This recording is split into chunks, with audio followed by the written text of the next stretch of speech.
itu, lalu kemudian katakan kepada Allah, ya Allah, saya siap untuk naik lagi, saya siap untuk bangkit lagi, belajar lagi. Dan seandainya Engkau jatuhkan aku, maka aku siap untuk bangkit kembali. Kau jatuhkan lagi, maka kami siap untuk bangkit kembali. Bapak Ibu, betapa bahagianya Allah seandainya Anda adalah orang yang seperti itu, dijatuhkan oleh Allah. Tujuan Allah menjatuhkan Anda pasti ada maksud yang sangat-sangat mulia. Allah menjatuhkan Anda tidak mungkin jatuh sendiri, Bapak Ibu. Anda jatuh sekarang ini pasti ada sebab Allah Subhanahu wa Ta'ala menjatuhkan Anda. Sebabnya macam-macam, Bapak Ibu. Yang pasti satu hal, pola yang terbentuk adalah pola seperti jerapah. Allah ingin agar Anda kuat. Allah ingin agar Anda tegar. Allah ingin agar Anda luar biasa. Lalu kemudian dijatuhkan lagi. Jadi kalau Anda jatuh sekarang, berbahagialah. Berbahagialah. Kenapa? Karena yang menjatuhkan Anda adalah Allah Subhanahu wa Ta'ala. Yang menjatuhkan Anda bukan orang lain, Bapak Ibu. Bismillahirrahmanirrahim. Assalamualaikum warahmatullahi wabarakatuh. Magnet rezeki, satu sama terhubung. Titipkanlah kepadaku satu ayatmu yang bisa membuat aku mengetahui rahasia di balik peristiwa ini dan mendapatkan solusi hanya darimu. Al-Fatihah. Bismillahirrahmanirrahim. Assalamualaikum warahmatullahi wabarakatuh. Bagaimana kabarnya sahabat Magnet Rezeki semua? Semoga selalu dalam keberkahan dan kemuliaan dari Allah Subhanahu wa Ta'ala. Bagaimana materi-materi Magnet Rezekinya? Mudah-mudahan bisa membuka cakrawala berpikir Anda semua, kita semua, dan setelah itu insya Allah rezeki Anda berlimpah ruah, ya. Oke, pada kesempatan kali ini saya ingin menambahkan dosis dari ilmu tentang Paradox of Candy, jendela buram, dan yang terakhir adalah tips jeruk nipis, ya. Nah, ini berbicara tentang cicak dan jerapah, ya. Bapak Ibu, saya suka sekali dengan dua makhluk Allah ini, ya. Dan dua makhluk Allah ini bisa menjadi pelajaran yang berharga untuk kita semua. Yang pertama adalah cicak. Cicak ini Allah berikan menjadi makhluk yang kita lihat setiap hari, gitu ya. Jadi dia ada di dinding kita, ada di langit-langit kita, gitu ya. Kemudian ada di rumah kita, ya. Mudah sekali kita lihat makhluk yang satu ini. Uniknya adalah cicak ini makanannya terbang, Bapak Ibu, ya. Makanannya itu nyamuk, sementara dia nggak bisa terbang. Ini kita semua sudah tahu, ya. Tapi coba kita pikirkan betapa Allah Subhanahu wa Ta'ala memberikan rezeki yang unik bagi cicak, gitu ya. Cicak nggak bisa terbang. Kalaulah kita jadi cicak, apa yang kita katakan kepada Allah? Ya Allah, ini nggak adil sekali, gitu ya. Kenapa kok rezeki saya malah terbang, sementara saya nggak dikasih bekal yang cukup untuk mengejar makanan saya. Tapi cicak tidak melakukan itu. Dia hanya diam-diam merayap, gitu ya. Kalau kemudian datang seekor nyamuk, ya, datanglah seekor nyamuk. Dan lagu ini bagus sekali, ya. Cicak-cicak di dinding diam-diam merayap, datang seekor nyamuk. Bahwa yang menciptakan rezeki itu bukan kita. Yang menciptakan rezeki itu adalah Allah. Datang seekor nyamuk, ya. Baru kemudian di situ hab. Nah, ilmu hab inilah yang kita pelajari, gitu ya. Ilmu menangkap nyamuknya itu. Tapi sebelum nyampe ke ilmu hab, Bapak Ibu, pernah nggak Bapak Ibu melihat ada cicak yang jatuh, ya, dari langit-langit, kemudian tiba-tiba si cicak ini jatuh ke lantai, ya. Itu nyamuknya udah dikit lagi, Bapak Ibu, ya. Itu lidahnya udah menjulur, gitu ya. Terus kemudian sedikit lagi itu nyamuk kena. Tapi kemudian akhirnya si cicak tidak berhasil menangkap nyamuk dan akhirnya dia terjatuh, Bapak Ibu.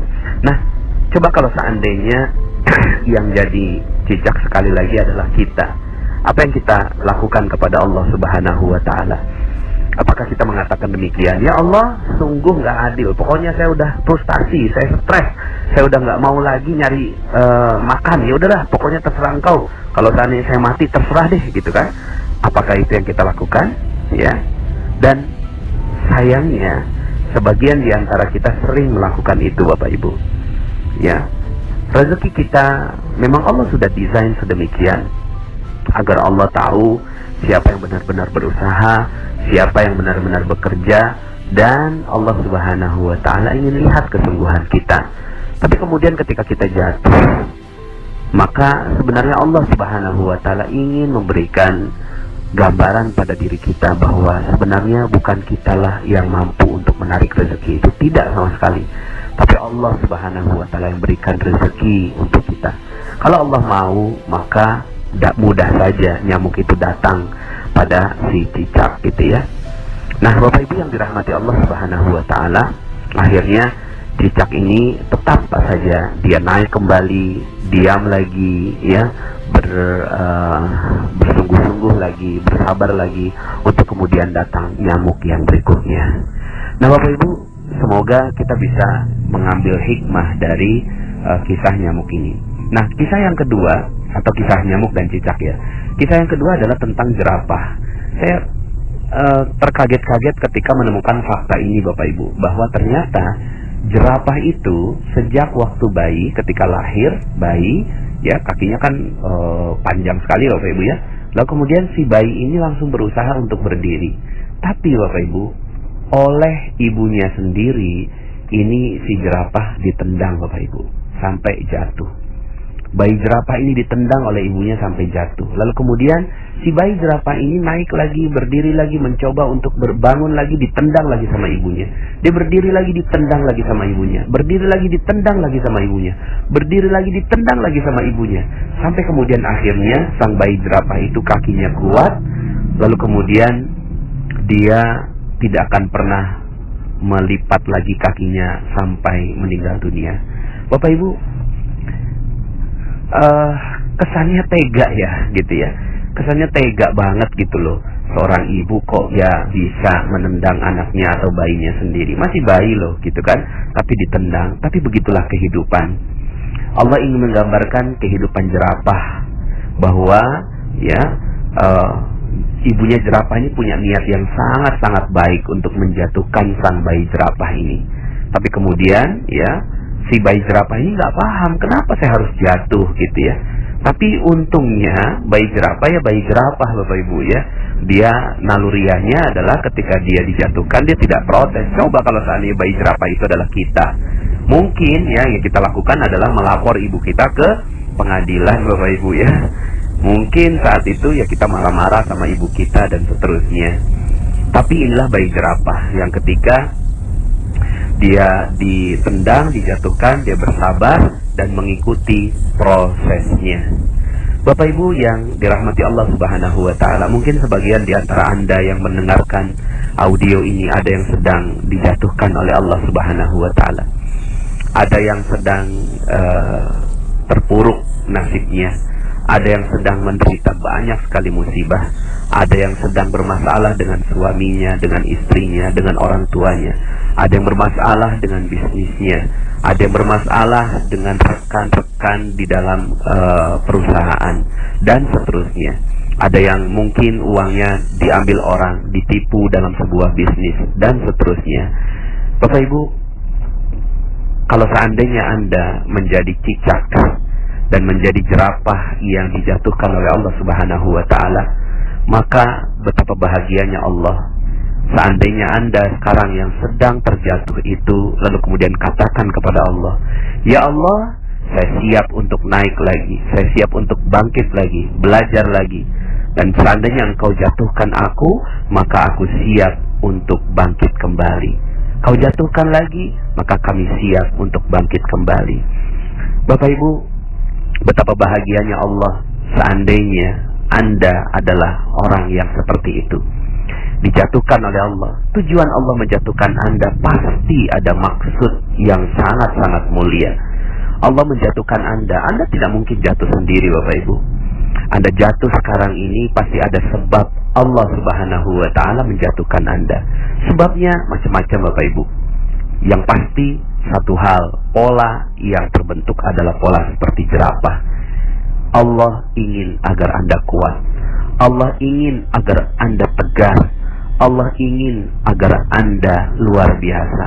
Lalu kemudian dijatuhkan lagi. Jadi kalau Anda jatuh sekarang, berbahagialah. Berbahagialah. Kenapa? Karena yang menjatuhkan Anda adalah Allah Subhanahu wa Ta'ala. Yang menjatuhkan Anda bukan orang lain Bapak Ibu. Bukan orang lain. Kalaulah seandainya ada orang lain yang menjatuhkan Anda saat ini, yang mengambil uang Anda, yang melaporkan Anda ke polisi, yang mungkin menjadikan Anda hina, dimaki-maki dan seterusnya, dan Anda lihat bahwa semua orang yang menyebabkan itu adalah manusia yang Anda benci, yang Anda tidak suka, percaya saya Bapak Ibu, bahwa itu bukanlah manusia yang menyebabkan itu semua. Karena tidak mungkin terjadi hal-hal yang ada di muka bumi ini kecuali atas izin Allah Subhanahu wa Ta'ala. Semua terjadi atas izinnya. Semua terjadi atas desainnya. Semua terjadi atas rekayasanya. Semua yang terjadi di muka bumi ini atas seluruh perintah-perintahnya. Maka maafkan semua orang yang ada di sekitar Anda. Karena bukan karena mereka Anda jatuh, bukan karena mereka Anda tersungkur, bukan sama sekali.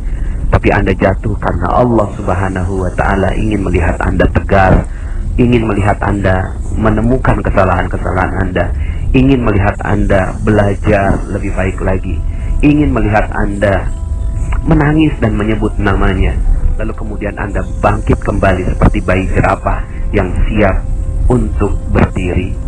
Bapak Ibu yang dirahmati Allah Subhanahu wa Ta'ala, sekali lagi, jika Anda sekarang sedang berat, maka nggak usah sirami diri Anda dengan jeruk nipis Bapak Ibu, ya. Nggak usah, ya.